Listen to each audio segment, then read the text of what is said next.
I keep hearing this phrase, luxury beliefs. A guy coined it to describe how the elites show off now.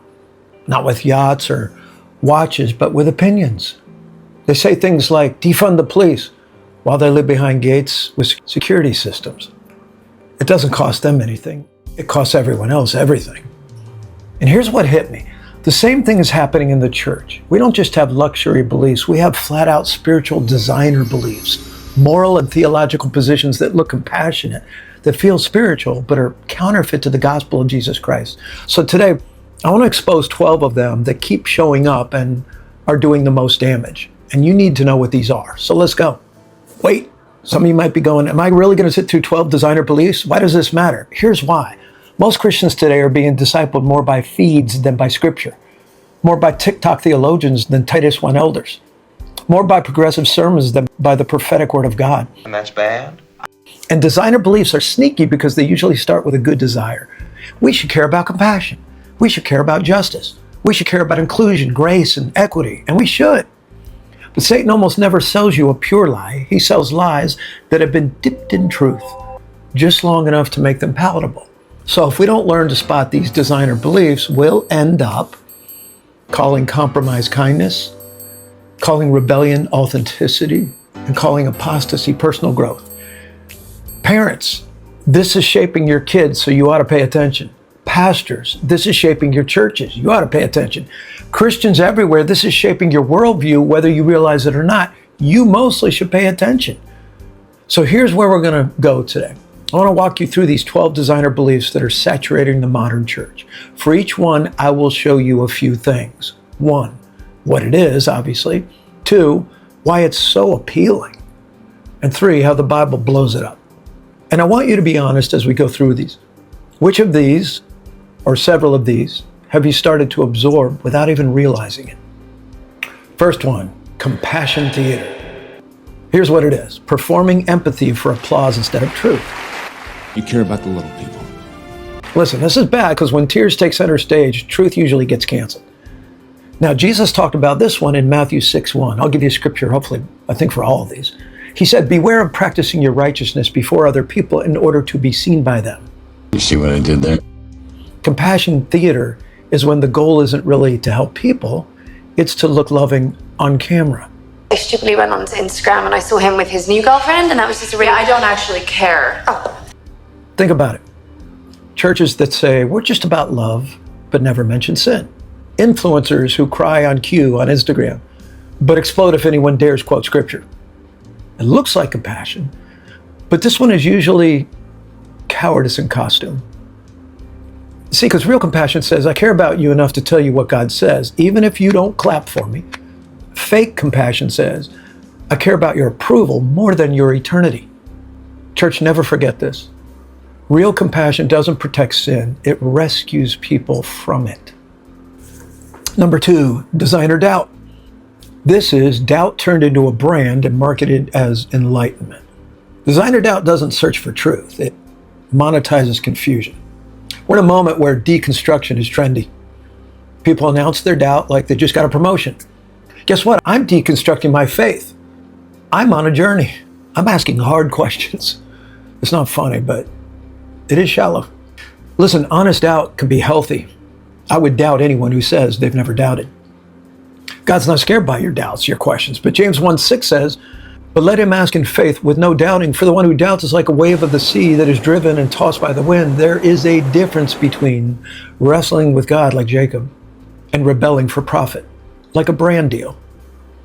Designer doubt then isn't, I'm seeking God. It's, I'm seeking an audience, and I'll dismantle scripture if that keeps them engaged. Here's the danger. People watch this and think, wow, they're so honest and vulnerable. And they slowly drift from conviction to confusion, from revelation to relativism. Listen, if your doubt leads you back to Christ, that's refining. If your doubt leads you away from Christ, that's not a journey. That's a slow motion exit from the kingdom. Number 3, therapeutic theology. That's when you have a gospel that trades repentance for reassurance. This is huge today. Therapeutic theology preaches comfort without the cross. This is the version of Christianity where Jesus basically becomes your life coach. He's there to boost your self-esteem. He died for you so you could validate your feelings. He's there to help you live your best life now. The problem, Jesus didn't say any of that. He said kind of the opposite. Luke 9:23, take up your cross and follow me. You would think he said, take up your mood and follow me if you believe these people. If anyone would come after me, let him deny himself and take up his cross daily and follow me. The cross is not a throw pillow. Funny, everything's so ugly and yet so comfortable. It's an execution device. Therapeutic theology says God's main job is to make you feel okay about whatever you've decided to do anyway. But biblical Christianity says God's main goal is to make you holy, not just happy. Does God comfort us? Absolutely. 2 Corinthians 1 calls him the God of all comfort. But he comforts us in repentance, not instead of repentance. Listen, if your Jesus never confronts you, you're not following Jesus. Certainly not the Savior. You're following your feelings with a Jesus sticker slapped on top. Number 4, plastic compassion. What's that? Well, that's sentiment that looks like love until it's tested by truth. Plastic compassion melts in the heat of conviction. 1 John 3:18, little children, let us not love in word or talk, but in deed and truth. Now, plastic compassion says, as long as you feel loved, we've done our job. Biblical love says, as long as you're walking in truth, we'll keep loving you even if it hurts. Think about a fake plant. It looks nice, never bothers anyone, doesn't require pruning or water. That's how a lot of churches want love to be. No pruning, no conviction, no feeding, no thirst, no awkward conversations. But it all, also spiritually, never grows, never produces fruit, never multiplies. Love divorced from truth isn't compassion, it's negligence dressed up as kindness. If you see someone driving toward a cliff, the loving thing obviously is not to say, hey, I support your journey. The loving thing is to wave your arms, shout, even push them out of the way if you have to. Throw yourself in the way of the car to save their life, but not to let them go on a journey into eternal separation from God. Why is this even debated? Number 5, grace washing. That's using grace as camouflage for disobedience. Grace washing hides sin under the banner of acceptance. But Jude 1:4 says, ungodly people who pervert the grace of our God into sensuality are just that, ungodly people. Grace washing sounds like this. Don't judge me, God loves me as I am. Hey, we're all broken, so who are you to say anything to me? Now listen, God absolutely loves us as we are, but he also loves us too much to leave us as we are. So real grace says, come as you are, but understand that Jesus will change you into who he is. So let me put it this way, come as you are, but eventually change who you are. Oh, I got it. Okay. Grace washing says, come as you are and stay however you want. Wait, what? That's not grace. That's spiritual Febreze sprayed over a rotting wound. The cross didn't happen so we could be affirmed in our rebellion. The cross happened for the opposite, so our rebellion could be forgiven and crucified. Number 6, virtue inflation. What's that? Well, that's when everyone prints their own version of good. But when everyone does print their own version of good, moral currency collapses. We devalue virtue by making it self-defined. Isaiah 5:20 says, woe to those who call evil good and good evil. And isn't that where we're at today? In economics, if you keep printing money with nothing backing it, the value drops. That's exactly what culture has done with morality. My truth, your truth, their truth. We printed so much fake virtue that nobody even knows what good is anymore. Virtue used to be anchored in the character of God. Now it's anchored in vibes, feelings, opinions, hashtags. But it's not anchored at all, really, if it's those things. It's driftwood. Listen, God hasn't changed his standard. Holiness is still holiness. Sin is still sin. Righteousness is still righteousness. God, not culture, sets virtue exchange rates. Number 7, algorithmic morality. That is convictions calibrated by crowd approval, and this is hugely popular. But listen, if your feed determines your faith, you've already been discipled by the algorithm. See, Galatians 1:10 says, for am I now seeking the approval of man? This is Paul talking. Or of God? Well, if I were still trying to please man, I would not be a servant of Christ. Algorithmic morality looks like this. Pastor preaches on sin. Social media melts down.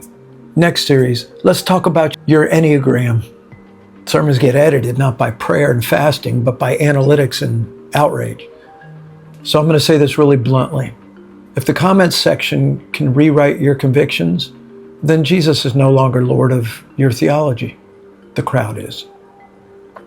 Algorithms are great for recommending videos, I guess. They're terrible at determining truth. Number 8, this may be the biggest thing on the list, woke worship. What's that? Singing about justice while silencing Jesus. This is serious because woke worship praises inclusion but excludes the incarnate one. Exodus 23 says, "You shall have no other gods before me." So let me be crystal clear. The Bible absolutely cares about justice. God is a God of justice. But woke worship takes justice and severs it from the judge. It shouts about systems, but never about sin. It preaches activism, but never repentance. It centers on the oppressed, but never the cross. At that point, you haven't just added a social concern to your faith, though. You've traded lords. You're not worshiping Jesus at that point who saves sinners. You're worshiping a cause that needs constant outrage just to survive. A church that worships causes, listen, will eventually forget its cause. Christ crucified, risen, and rose again, and coming again one day to take us home. Number 9, deconstructionism by design. That is, systematically dismantling Scripture to build self-rule. And it's serious. Deconstruction by design doesn't rebuild faith. It actually ends up replacing God. 2 Timothy 4:3 says, "For the time is coming when people will not endure sound teaching, but having itching ears, they will accumulate for themselves teachers to suit their own passions." Wow. There's honest deconstruction. I grew up with bad teaching and I'm comparing it to Scripture. That can be healthy. But deconstructionism by design is different. The conclusion is already baked in. Here's some conclusions baked in. I want sexual freedom. I want to keep my idols. I want to live like I want. I don't want to offend anyone. So I go hunting for a theology that will validate me. Well, that's not seeking truth. That's seeking permission. It's like remodeling a house and quietly removing the foundation. Don't let anyone convince you that the Holy Spirit's main job is to help you tear down what God has built up. His job is to lead you into all truth, John 16:13, not out of it. Number 10, the gospel of glow up. Catchy name. This is the belief that sanctification is self-improvement, not surrender. Listen, the gospel of glow up, it promises transformation, but always without crucifixion. But Romans 12:1-2 says, "Present your bodies as a living sacrifice. Do not be conformed to this world, but be transformed." How? By the renewing of your mind. See, glow up culture says reinvent yourself, curate your image, upgrade your life. And a lot of Christian content has just baptized that.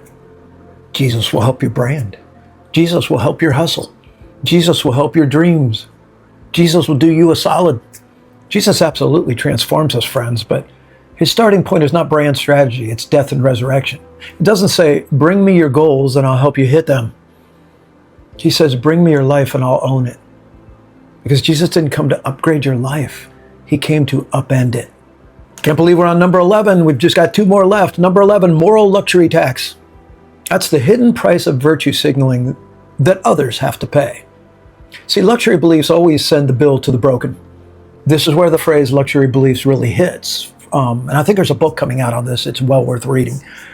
But listen, what I'm talking about spiritually is designer beliefs. People with money, influence, and platforms adopt these beliefs and they sound compassionate, but the consequences land on people with none of these things. Defund the police. They still have private security, while single moms in bad neighborhoods don't. Open borders, no questions asked, while they live in safe communities that are gated. The vulnerable deal with trafficking and chaos. It's unloving to tell people that sexual sin is sin. Their kids get therapy and lawyers. Other people's kids get destroyed identities and fatherless homes. It's a moral luxury tax. The elite pay in tweets. The poor pay in blood, trauma, and broken families. Listen, Micah 6:8 tells us what God actually requires. To do justice, to love kindness, and to walk humbly with your God. True justice never tramples truth. True kindness never lies about what destroys people. True humility doesn't assume you're so enlightened that you can rewrite what God calls good and evil. No way. And finally, deflation. Not deflation, but DEI inflation. DEI is Latin for God. Interesting. This is the shrinking value of God in a culture obsessed with self-divinity. The moment we inflate self, we deflate God.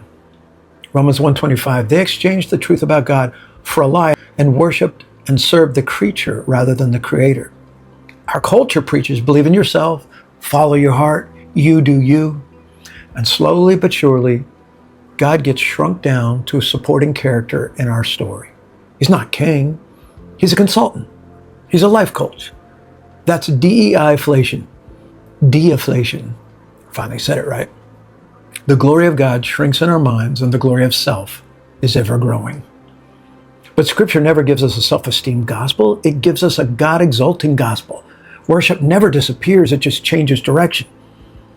Listen, you will worship something. The only question is whether it will save you or enslave you. Listen, I tell you these 12 designer beliefs to get back to what's the most important thing, and that is that truth needs to be over these trendy beliefs. So let's land this. Designer beliefs are everywhere. Compassion theater, designer doubt, therapeutic theology, plastic compassion, grace washing, virtue inflation, algorithmic morality, woke worship, deconstructionism by design, the gospel of glow up, moral luxury tax, and deflation. I'm guessing some of these may have sounded like the water you're swimming in. But the goal today, friends, with this video is not shame. The goal is clarity. Jesus said in John 8:32, you will know the truth, and the truth will set you free. You are not free when you're applauded. You're free when you're aligned with the Word of God. So here's the question you and I have to ask. Am I following Christ? Or am I following a carefully curated, culturally approved, designer version of him that never confronts me? So you can party through the warning signs, but you cannot outrun the handwriting of God. My prayer is that you will choose truth over trend and Christ over culture and designer beliefs. I'm Rob Singleton. I'll see you in the next video.